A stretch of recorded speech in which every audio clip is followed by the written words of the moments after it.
Olá, queridos, graça e paz, meus irmãos, da parte de Deus e de nosso Senhor Jesus Cristo. Mais uma vez estamos aqui, eu e você, conectados em mais uma edição do nosso Teodidactus, para desta vez, com a graça de Deus, estarmos discorrendo sobre mais um assunto de muitíssima importância dentro da nossa escola bíblica dominical. E para este momento nós iremos meditar na palavra do Senhor e estudar um pouco, ainda que de maneira sintetizada, a lição de número 8, onde nós queremos fazer uma abordagem de alguns pontos que são importantes para que cada professor e cada aluno possa desenvolver com mais profundidade a temática do tema proposto. E para a lição de número 8, nós vamos trabalhar com o tema comprometidos com a palavra de Deus. Então, é importante que você faça algumas anotações, que você tenha aí essa vontade de aprender a palavra de Deus e que você possa ter também a capacidade dada pelo Espírito Santo de desenvolver uma aula com bastante argumentos, de maneira que tanto você quanto o seu aluno possa aprender mais a palavra do Senhor e crescer uma vez estando de posse desse conhecimento. Nós vamos aqui falar de alguns pontos que são importantes para que você possa também aí montar o seu esquema didático, a sua forma de dar a aula, como você vai trabalhar, mas é importante compreender a natureza desse tema que é relevante para as nossas vidas, que é compreendendo, ou comprometido com a palavra do Senhor.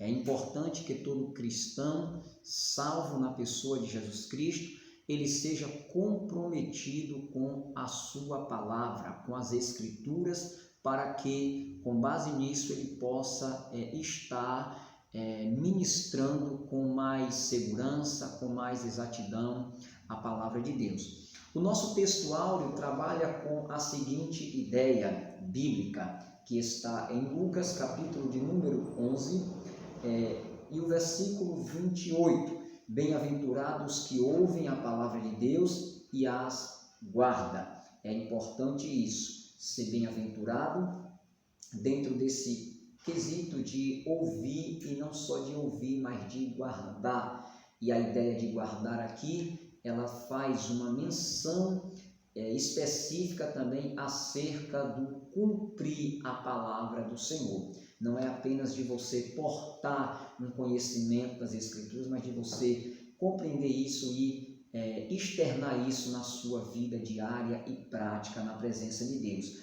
A verdade prática da nossa lição, ela diz assim: a autoridade divina da Bíblia deriva de sua origem em Deus. Então isso é uma coisa que você, aluno e professor, precisa logo entender acerca da autoridade divina da Bíblia.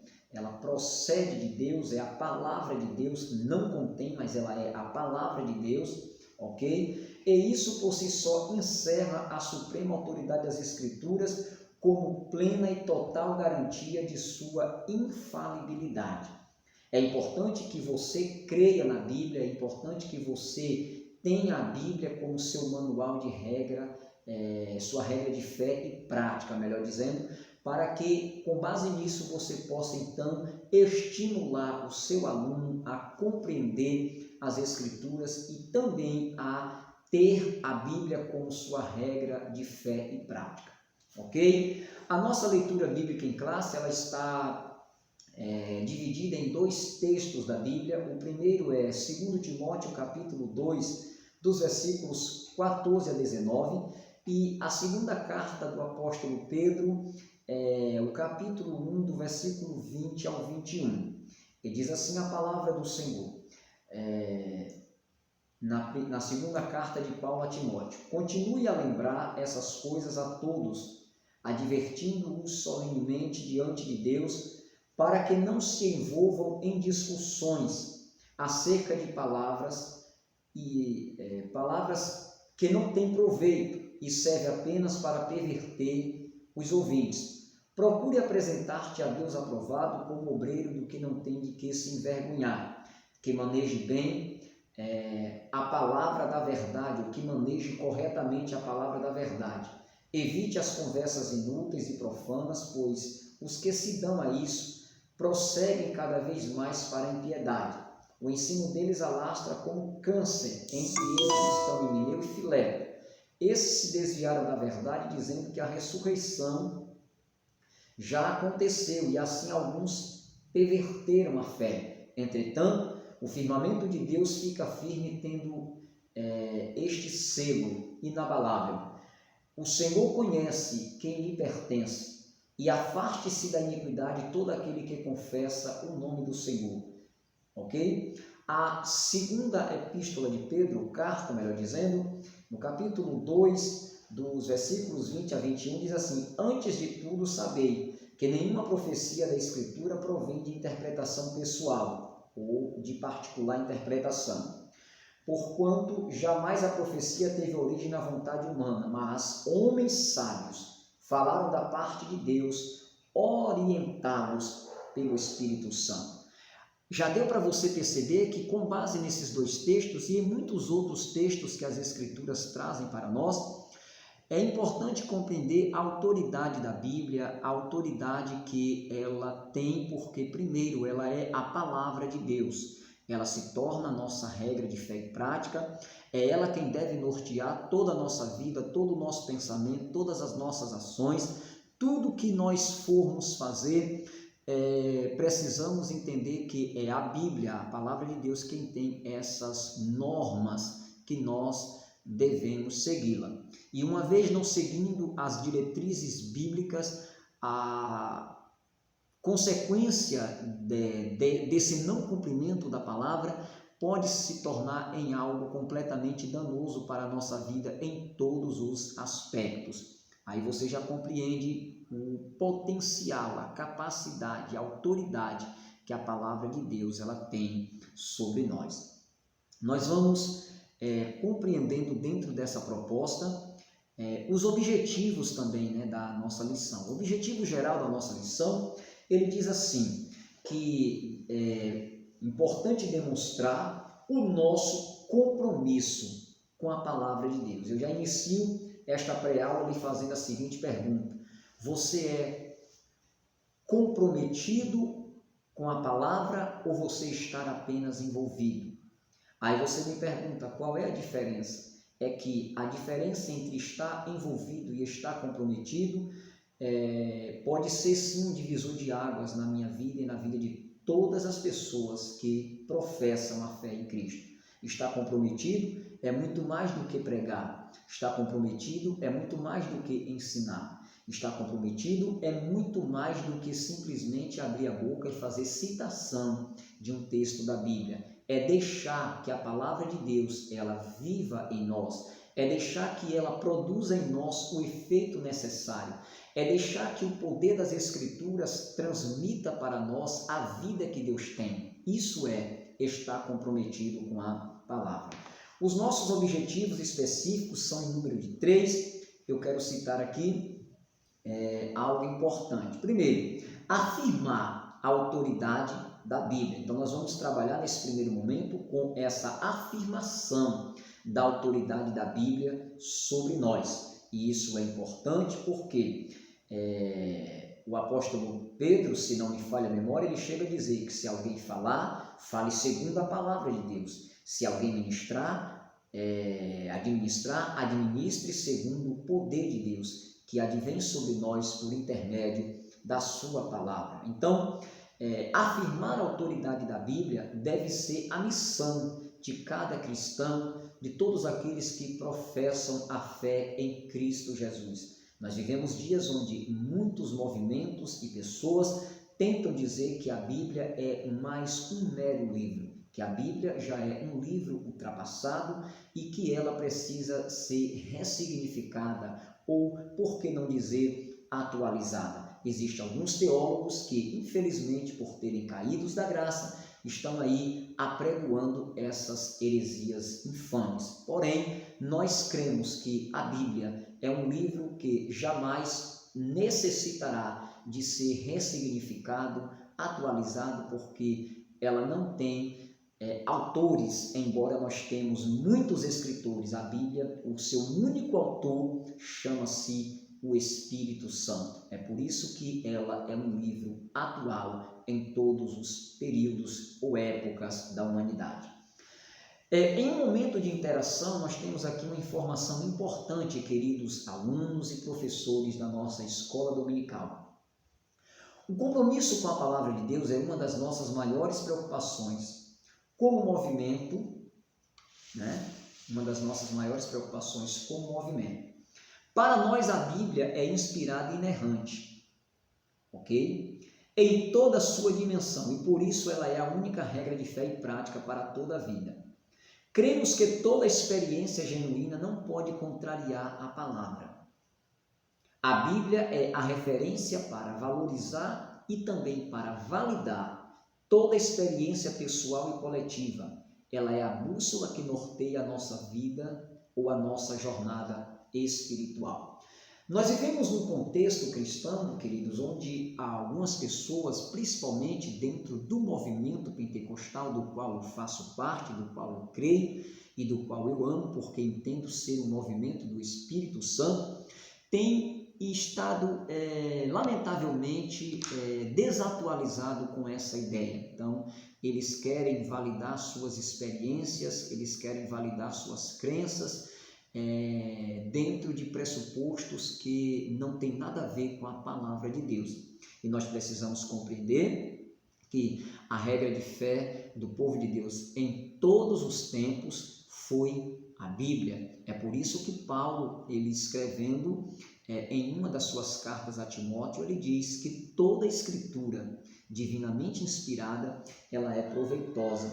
E eu quero aqui encontrar com vocês essa referência bíblica para que nós possamos compreender dentro de uma leitura bem rápida, mas objetiva. Segundo a epístola de Paulo a Timóteo, capítulo de número 3, versículos 16 e 17, toda a escritura divinamente inspirada é proveitosa para ensinar, para redarguir, para corrigir, para instruir em justiça, para que o homem de Deus seja perfeito e perfeitamente instruído para toda boa obra. Aí nós já temos uma ideia bem clara o porquê de algumas pessoas tropeçarem na sua caminhada tão facilmente. É porque não entenderam ainda que precisam serem direcionadas pela palavra do Senhor.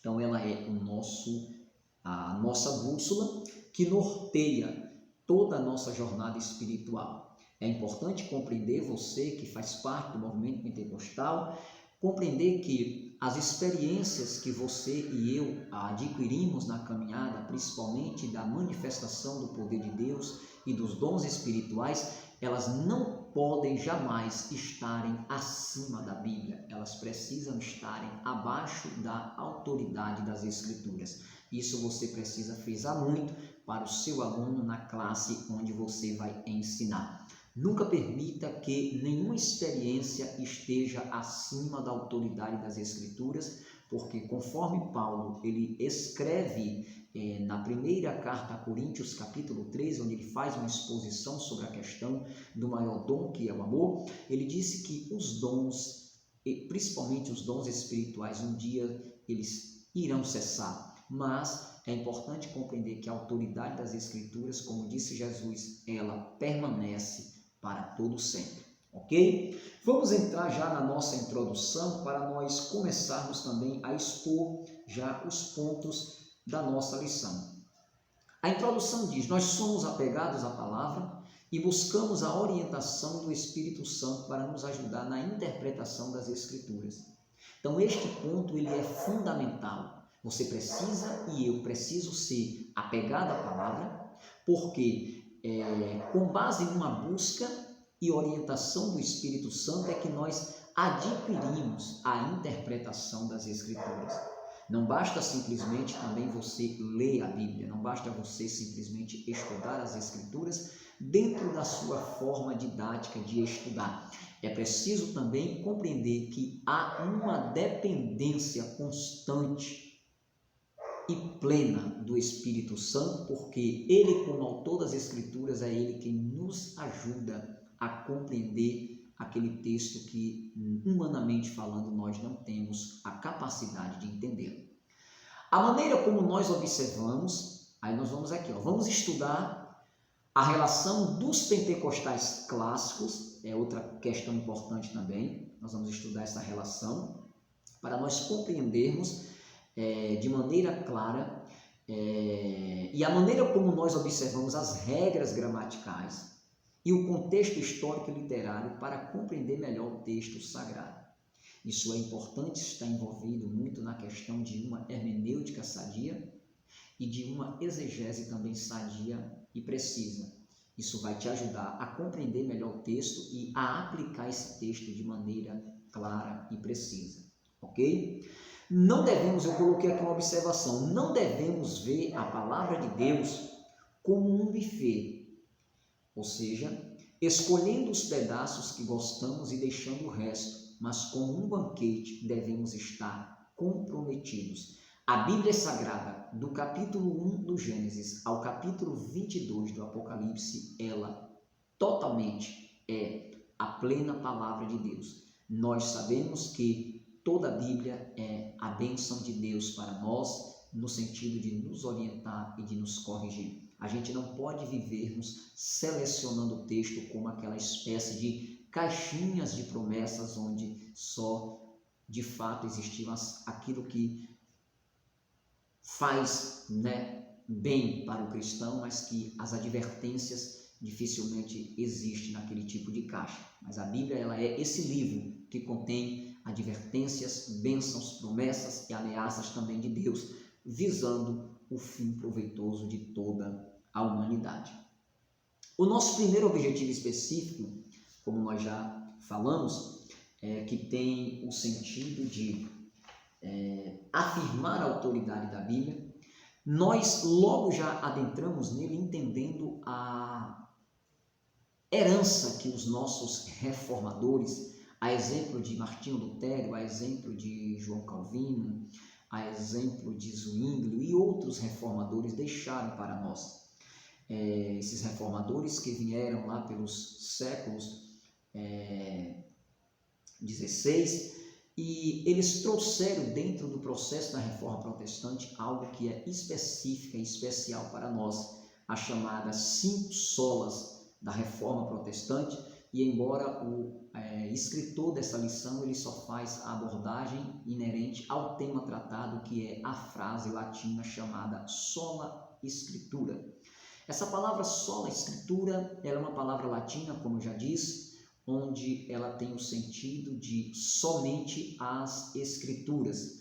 Quando Lutero, Calvino e Zwinglio implementou a Reforma Protestante e eles, entendendo a proposta de Deus e compreendendo as heresias da Igreja Católica, então eles trazem esses 5 pontos que fundamentam, na verdade, a teologia reformada, mostrando o que Deus quer de cada um de nós e como deve ser a nossa crença. Então ele estabeleceu, embora eu vou fazer uma citação aqui apenas para você já ir compreendendo melhor a questão dos ensinos da Reforma e o que a Reforma Protestante deixou de legado para nós dentro dessas 5 solas da Reforma. Então nós temos sola Escritura, que é somente a Escritura, ok? E tem a ideia também de apenas a Escritura. E essas 5 solas também, elas têm ainda as suas outras partes, que é chamada de sola fide, que é só a fé, ok? Solos Christus, que é somente Cristo ou apenas Cristo. E sola gratia, que é somente a graça de Deus. E nós temos aí a última expressão chamada de soli Deo gloria, que traduzido é somente a Deus a glória. Esses são os 5 pilares da Reforma Protestante, onde o mundo foi incendiado e hoje nós estamos aqui crendo que somente a Bíblia, somente a Deus a glória, somente a Cristo, somente as Escrituras e somente a fé, fundamentando esses 5 pontos que são a nossa base doutrinária, principalmente em questão das doutrinas bíblicas, conforme as Escrituras nos apresentam. Cada um dos cinco solai apresentado aí na lição representa a chave de cada doutrina central, como eu já disse. O pentecostalismo, que sempre foi criticado pelos movimentos, de origens tradicionais, por exemplo, tem seu fundamento centrado no cânon bíblico, tanto do Antigo quanto do Novo. E isso é a nossa regra de fé. É importante compreender, queridos, que nós não temos uma interpretação aberta das Escrituras, como alguns dizem, mas cremos sim na plena ação do Espírito Santo, todavia sem comprometer os valores do Evangelho com certos modismos que se passam por movimento pentecostal sem ter nenhuma base bíblica. Nós cremos na manifestação do poder de Deus, nós cremos que isso é bíblico, mas sem comprometer as verdades profundas e fundamentais do Evangelho. O cristão pentecostal, ou aquele que entende a natureza, a origem de um pentecostalismo verdadeiro, ele precisa saber, como eu já disse aqui na nossa fala introdutória, que nenhuma experiência pode validar a autoridade das Escrituras. E o verdadeiro pentecostalismo, ou o verdadeiro cristão pentecostal, já entende que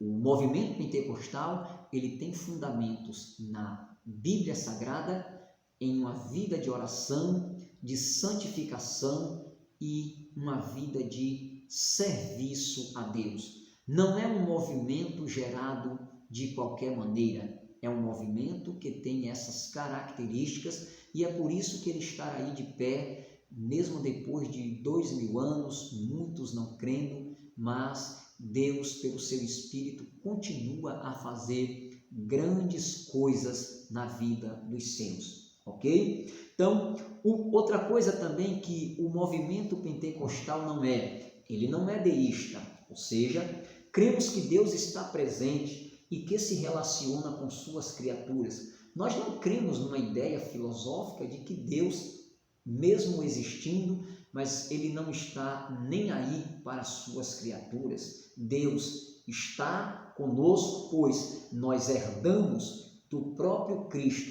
a seguinte afirmação: eis que eu estou convosco todos os dias até a consumação dos séculos. E isso deve gerar em nós a expectativa de que o Senhor, ele continua trabalhando sobre as nossas vidas e manifestando em nós o seu poder.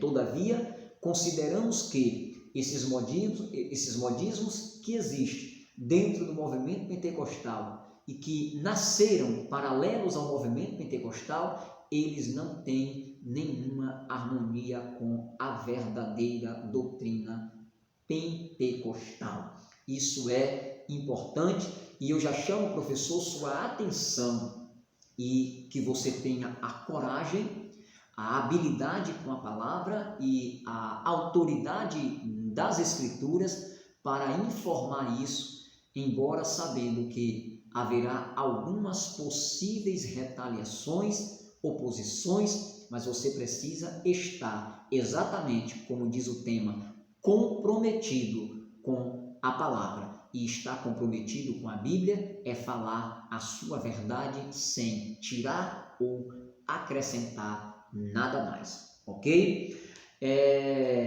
Essa é a ideia, bem assim sintetizada, do nosso primeiro objetivo, mostrando exatamente essa questão, essas 5 solas da Reforma Protestante como base doutrinária, entendendo que o cristão genuíno possui a Bíblia e não outro mecanismo, a exemplo de outras religiões, entendeu?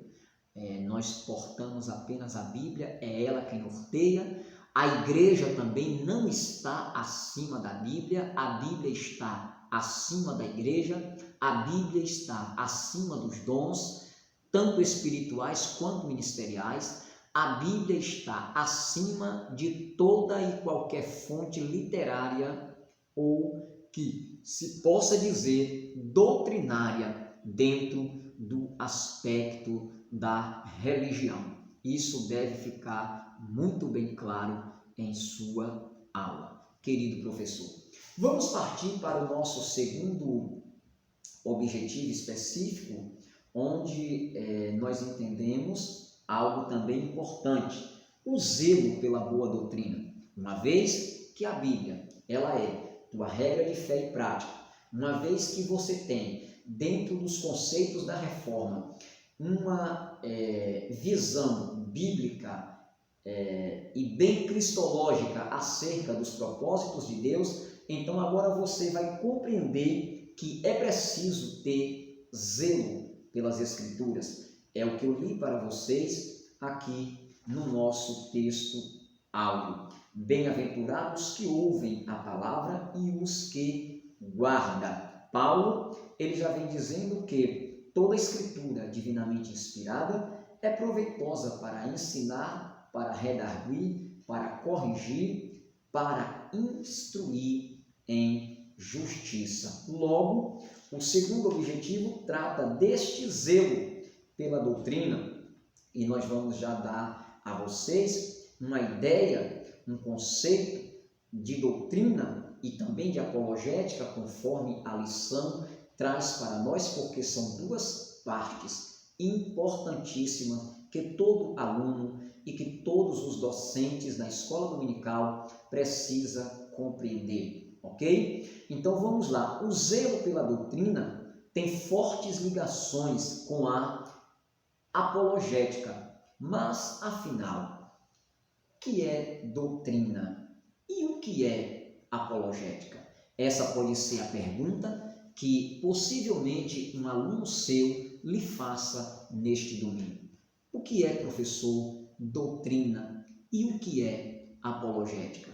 Então nós vamos dar aqui o conceito do que é doutrina e do que é apologética para fundamentar mais em você essa noção de que você é um defensor, ou seja, um apologista da fé cristã, da doutrina bíblica, mediante a palavra de Deus. O que é doutrina? Doutrina é definida como um conjunto, pontue aí nos seus argumentos. Doutrina ela é definida como um conjunto de princípios que servem de base a um sistema, que pode ser literário, filosófico, político e religioso. Doutrina também pode ser uma fonte do direito. Doutrina está sempre relacionada à disciplina, a qualquer coisa que seja objeto de ensino e pode ser propagada de várias maneiras, através de pregações, número 1.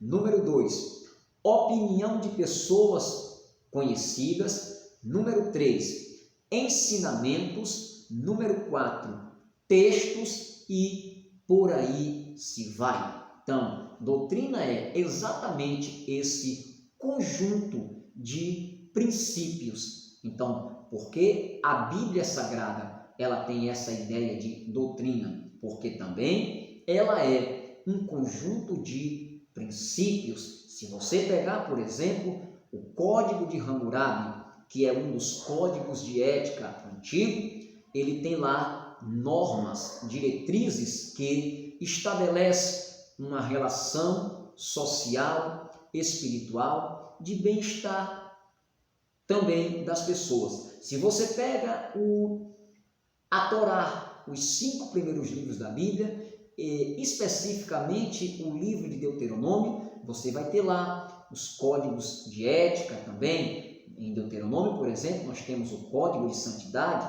Em Êxodo, nós temos o código o decálogo. Em Deuteronômio, por exemplo, você tem lá um código chamado de lei deuteronomista, e todos esses códigos, eles são códigos doutrinários, porque ele ensina, dá para nós uma regra de fé e prática dentro daquilo que nós precisamos fazer. Se você pegar, por exemplo, no Novo Testamento, o Sermão do Monte, nós temos lá um outro código de ética que é importante, que também ele tem o sentido de um corpo, de um conjunto de princípios. Quem já leu o Sermão do Monte, pregado, ensinado pelo Senhor Jesus, sabe exatamente disso, que se torna aí um código de ética. Então, isso é doutrina, é você entender que a doutrina ela tem essa característica de estar relacionada à disciplina, ao ensino. Nós temos, infelizmente, alguns líderes e pastores aí desinformados que já chegam a dizer que esse nome doutrina é um termo que soa mal perante os olhos da comunidade cristã do século XXI. Então, eles dizem que é um termo agressivo, pobres, miseráveis, pessoas que não têm conhecimento das Escrituras, porque se entendessem as Escrituras com mais profundidade, compreenderia que doutrina tem a ver com ensino, tem a ver com instrução, tem a ver com a maneira correta de se ver as coisas com base no esclarecimento correto que se tem das Escrituras, ok? Então, uma vez você tendo o conhecimento do que é doutrina, você então agora vai compreender melhor o sentido também de apologética. E o que é apologética? O termo apologética, dentro da ciência da teologia, tem a ver com pensamento que afirma ser a fé comprovada pela razão. Mais uma vez, na teologia apologética, pensamento que afirma ser a fé comprovada pela razão. Ela tem essa capacidade de compreender, de explicar que a fé também, ela além de ser algo sobrenatural, ela pode também ser compreendida, ela pode ser comprovada pela razão, até porque a Bíblia, ela tem vários textos de cunho científico e nenhuma das verdades científicas da Bíblia caíram por terra até hoje e jamais cairá, porque é a palavra de Deus. A palavra apologética também, dentro do conceito da religião, do contexto da religião, tem a ver com defesa insistente e argumentativa de uma religião, doutrina ou pensamento. Olha que coisa linda! Ela tem essa definição de defesa insistente e argumentativa de uma religião, doutrina ou pensamento, ok? E dentro dos seus conceitos também de ataques, contra os seus adversários, a palavra apologética, ela tem essa ideia de defesa, da nossa religião, levando-nos ao campo do argumento, mostrando claramente aos nossos adversários o que Deus fez, faz e continua a fazer em toda a extensão da humanidade. Uma fé, eu coloquei aqui uma observação e você pode observar isso aí também na sua aula. Uma fé que é desprovida da instrução bíblica, ou seja, da doutrina, e de uma apologética, ou seja, de uma defesa, tal fé e tais movimentos devem ser revistos à luz das Escrituras. O cristianismo do século XXI deve se portar semelhantemente aos cristãos da época de Paulo, quando ele pregou na cidade de Bereia. E eu gosto muito, irmãos, de citar esse texto, porque esse texto ele traz luz sobre a nossa vida no aspecto de como estamos atuando dentro da propagação da doutrina e dentro da defesa da nossa apologética. Como é essa apologética que nós estamos defendendo? Se vocês lerem o capítulo 17, versículo 11 do livro de Atos, vocês irão perceber que estava pregando na cidade de Bereia homens, grandes homens como Paulo e vários outros missionários, e os irmãos bereanos, eles fizeram algo que até hoje fica para nós esse legado. Eles estavam conferindo com as escrituras que eles tinham naquele momento, se aquilo que os apóstolos falavam, se aquilo que Paulo estava pregando, se realmente aquelas mensagens tinham de fato comprovação nas escrituras, se de fato tinha respaldo. Então, observe que coisa linda, eu penso que está faltando isso na igreja atual. Hoje é comum você ver certos pregadores chamando a igreja de boca de ferro, de língua de aço, de cara de coruja, de delegado da Polícia Federal, e muitos cristãos estarem até mesmo dando glória a Deus. Irmãos, isso não é para nós darmos glória a Deus, isso é para nós nos portarmos como verdadeiros bereanos e reprovarmos essa conduta errônea de muitos pregadores, porque, digo, não basta querer pregar, é preciso pregar a palavra com responsabilidade. Se não há responsabilidade, é melhor que não pregue, pois essa palavra pode trazer danos irreparáveis, irreversíveis às pessoas no contexto da sua caminhada. Então, fecho aqui esse segundo tópico, deixando para vocês esse legado dos nossos irmãos em Bereia, que eram de fato exímios estudantes das Escrituras. Eles compreenderam aquela ideia de Jesus de ser examinadores das Escrituras e não simplesmente ouvintes. Examinar as Escrituras significa ser perito naquilo que estamos fazendo. Nós estamos tendo essa dificuldade de muitos líderes, de muitos professores, e eu quero já fazer aqui, professor, uma crítica construtiva. Não seja aquele professor que apenas pegue na lição para ler ou para estudar quando você vai dar uma aula. Isso leva à ideia de falta de comprometimento. Você agindo assim, você está dizendo a você mesmo que você é um ser incapaz de lidar com esta palavra. Você não é, de fato, alguém perito nas Escrituras. É importante compreender. Estude as Escrituras, estude a Bíblia, independente de você for convidado ou não para pregar. É importante porque isto trará benefícios, em particular a você, para depois também trazer benefícios aos teus ouvintes. Fique com esse conselho em nome do Senhor Jesus. E aí a gente já vai partir para o nosso terceiro objetivo específico para fazermos também a nossa conclusão.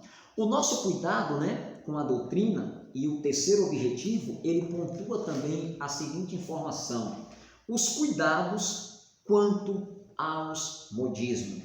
Isso é importante compreendermos, os cuidados sobre como devemos atuar contra esses modismos, porque dentro do movimento pentecostal o que não falta é modismo, e tem muita gente achando que esses modismos têm respaldo nas Escrituras. Eu, irmãos, já tive muitos embates com muitos cristãos e até mesmo obreiros que querem fundamentar movimentos, ações, situações dentro dos cultos que não têm base na palavra de Deus. E é por isso que eu me coloco como um verdadeiro apologista da fé cristã, para dizer, como disse Lutero, como disse Calvino, como disse Zwinglio e os demais reformadores: só a Escritura ou somente as Escrituras tem essa capacidade normativa de nos levar a entender o que é de Deus e o que não é.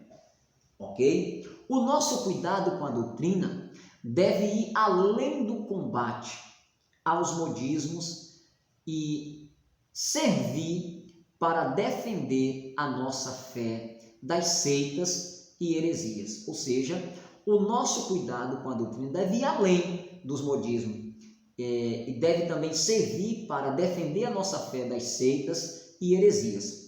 A igreja precisa ficar atenta aos modismos existentes que tanto têm conceito do que é ou no que é litúrgico, quanto também teológico. Se você ler, por exemplo, o capítulo 4 da Epístola de Paulo aos Efésios, no versículo de número 14, Paulo ele vai falar algo de muitíssima importância quando ele escreve e diz assim, para que não sejamos mais meninos inconstantes, levados pelo engano dos homens, levados em roda por todo vento de doutrina, pelo engano dos homens que com astúcia enganam fraudulosamente. Essa ideia de Paulo tem a ver com era até uma situação da antiguidade onde alguns navios, quando não estavam bem ancorados e levados por impetuosos ventos, ficavam à deriva em alto mar. Então, quando Paulo escreve Efésios, ele está dizendo para que não sejamos mais meninos inconstantes. Então, olha a capacidade que a palavra de Deus e a doutrina bíblica tem de nos dar a capacidade de amadurecermos na fé, de não sermos mais como meninos, inconstantes, levados em roda por todo vento de doutrina. Não sei se você já viu uma navegação em alto mar que não está ancorada no meio de uma tempestade, como ela fica, mas é uma coisa terrível de se ver. Ela, na verdade, não tem direção. Para onde o vento quer, o vento a leva. Então, a ideia da doutrina bíblica é fundamentar em nós, é nos dar a capacidade de ancorarmos com segurança total, ok? Então, defender a fé é estar pronto a esses cuidados específicos, né? Os modismos que existem, principalmente na atualidade, são diversos. Quem, por exemplo, nunca ouviu falar no chamado ou famoso dente de ouro, de pessoas que testemunharam dentes de ouro nascendo em sua boca? Quem nunca ouviu falar, por exemplo, do sopro do G12 e daquela frase de efeito do tipo, quando você pergunta para um dos integrantes que participaram dos encontros e dos pós-encontros, então eles dizem foi tremendo, mas eles não divulgam o que aconteceu. Isso está em contradição às Escrituras, porque a Bíblia Sagrada deixa claro que nós somos uma cidade edificada sobre o monte e somos a luz. A nossa luz ela não pode ser colocada debaixo da cama, ela tem que ser colocada no velador para que dê claridade aos que estão na casa. Isso é uma ideia bíblica do próprio Jesus Cristo. Quem nunca ouviu falar, por exemplo, na unção do Cai-Cai? Esse movimento que é muito frequente quando alguns pregadores, e eu chamo de pregadores irresponsáveis, desqualificados para pregar a palavra, de maneira irresponsável e irreverente, ficam assoprando no microfone querendo produzir movimentos e efeitos que simplesmente levam alguns incautos a seus argumentos fictícios, transitórios. Então, essa unção do Cai-Cai, ela é algo que inclusive acontece com muita frequência no nosso meio, no movimento pentecostal. E eu quero lhe alertar de uma coisa, Eu entendo que pode sim acontecer algumas situações, como nós temos na Bíblia, de que em algum momento o Espírito Santo possa vir sobre nós, nos tomar de maneira tão poderosa que a nossa estrutura humana ela pode não ter a capacidade de suportar a graça e o poder de Deus. Agora, é preciso lembrar que viver caindo e levantando sem nada de sobrenatural de Deus acontecer, isso já é um tanto estranho. E aí eu vou listar para você.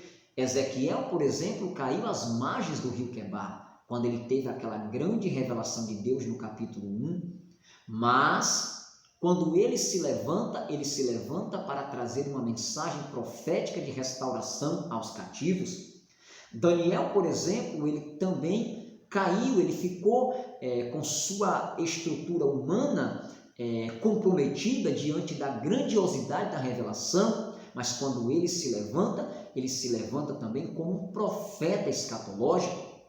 Nós percebemos, por exemplo, que os sacerdotes, quando na inauguração do templo, eles não conseguiram ficar de pé por causa do derramar da glória de Deus no templo, na inauguração, mas quando eles também se levantam com uma vida de compromisso para servir a Deus de maneira plena e total. Se você também observar João na ilha de Patmos, ele cai literalmente diante da grandiosidade da revelação quando ele está diante do Cristo ressuscitado, mas quando ele se levanta para escrever as 7 cartas e para trazer uma mensagem profética às nações, principalmente nos últimos dias. Então, são situações onde houve, de fato, um derramar da glória de Deus e uma incapacidade da estrutura humana, porém, algo com pleno objetivo. Não é essa ideia de cair e levantar e nada acontecer, principalmente quando se canta um hino, um ineto ou um corinho que eles chamam de corinho de fogo, que isso é mais uma das aberrações que existe no movimento pentecostal. Então a gente precisa tomar muito cuidado, meus irmãos, com esse tipo de argumento. Outro modismo também dos nossos dias é o chamado evangelho empirista, né? Que é uma palavra francesa, empirismo, onde se dá muito vazão, se dá muito valor às experiências, né? Ao sobrenatural em detrimento da palavra. Há muitas pessoas e cristãos, inclusive, querendo colocar suas experiências acima da autoridade das Escrituras e não aceita quando o pastor, quando o seu líder, quando o professor da escola bíblica ou do Instituto Bíblico Teológico vai com a palavra de Deus para corrigir. Isso é um grande erro, isso é uma das grandes heresias que nós estamos vendo aí. Quem nunca ouviu falar também, por exemplo, da adoração profética e da unção dos 4 seres, onde nessa adoração profética se pega instrumentos como o chofar e começa a tocar nos cultos como forma de dizer que aquilo vai atrair a manifestação do poder do Espírito Santo sobre o culto. Aí nós temos, por exemplo, nesses atos proféticos, pessoas caindo no chão, mungindo como se fosse boi, usando todo tipo de argumentos e de gestos que são, na verdade, coisas que denigrem, né? Na verdade, a própria imagem do Espírito Santo. Elas começam, então, a mungir como se fosse boi, elas começam, por exemplo, a cometer vários tipos de ações. Elas rugem como se fossem leões, elas pulam como se fossem macacos e chegam-se a dizer da unção do riso, onde pessoas caem no chão da igreja dando risada, onde pessoas começam a se gesticular como macaco, dizendo elas estarem possuídas, cheias da unção do Espírito Santo. Meus irmãos, isso é um absurdo. Nós precisamos combater isso com a palavra de Deus, com amor em nosso coração, e mostrando a essas pessoas que isso não é jamais o verdadeiro pentecostalismo, que isso jamais será o verdadeiro culto pentecostal, ok? Então a gente observa todas essas ideias aí, que é importante, e eu finalizo aqui dizendo para vocês que diante de tais situações, os obreiros de Cristo devem se apresentar como obreiros aprovados, que manejam bem a palavra da verdade, que não tem vergonha, né? Que não tem do que se envergonhar. E essa ideia de obreiros sendo apresentado como obreiros aprovados, ela traz pelo menos 4 ideias básicas e fundamentais, ou 4 pontos distintos, como vocês queiram dizer. Primeiro, a ideia que nós temos aqui é alguém que foi, primeiramente, nós temos a ideia de alguém que foi antes, como eu posso aqui dizer, alguém que está disponível. Quando diz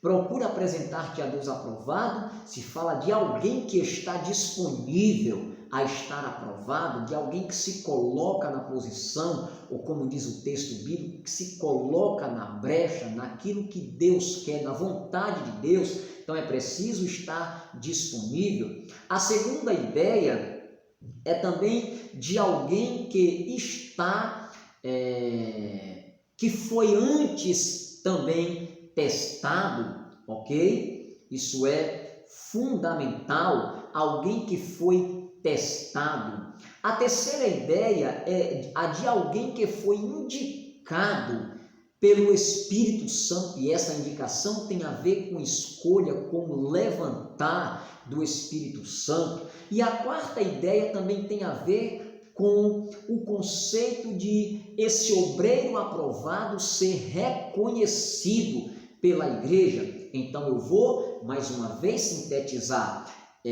O obreiro aprovado, que não tem de que se envergonhar e que maneja bem a palavra da verdade, primeiro, ele precisa estar disponível. Segundo, ele precisa ser testado. Terceiro, ele precisa ser indicado por Deus ou levantado por Deus, ok? E essa ideia de ser testado, ela tem uma conexão direta. Você pode até aí também colocar como posterior à ideia de ser testado, ok? E em quarto lugar, a ideia também de ser reconhecido pela igreja. É importante, a igreja precisa também ver um potencial em seus obreiros, para que ela possa se sentir seguro com a vida daquele obreiro no pleno exercício do seu ministério.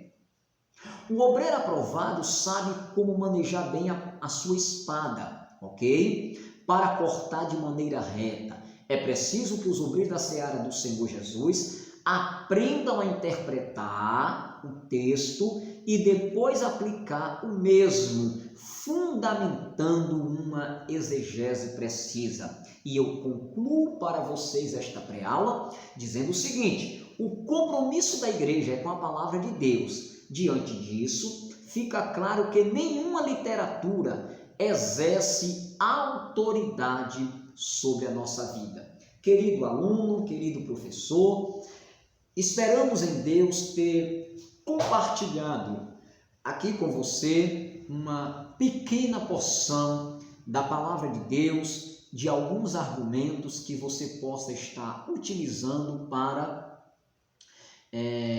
fundamentar o ensino que você deverá trazer para a classe que Deus colocou aos teus cuidados. Seja sincero, seja honesto com você mesmo, estude as Escrituras, pregue a palavra de Deus, seja comprometido com a Bíblia e entenda a doutrina bíblica e compreenda que você foi chamado por Deus como um grande defensor ou apologista da fé cristã. Que Deus te dê graça, te dê saúde, te dê força e te dê ânimo para ministrar a poderosa palavra de Deus. Deus é contigo, está em você e por intermédio da sua vida há de fazer coisas grandes para a sua glória. Um abraço e até a próxima pré-aula, em nome do Senhor Jesus.